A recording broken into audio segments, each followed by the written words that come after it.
saya nak temu ramah anda. Okey, boleh kenalkan juga nama satu, kos satu, saya berapa?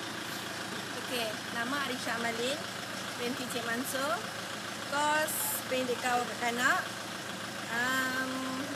Saya berapa? Oh, sama SEM 3. Okey, tajuk yang saya nak temu ramah ni kepentingan telefon pintar kepada pelanggan. Boleh bagi pendapat anda?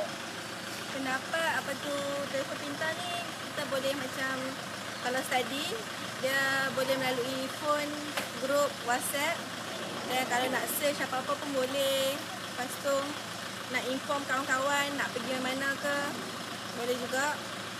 Dia boleh banyak kebaikan dia, nak cari kalau register, so cari apa-apa dalam melalui Google, kita boleh search, cari dalam. Lepas tu, itulah kalau nak buat grup apa, nak jumpa assignment group ke, boleh buat grup.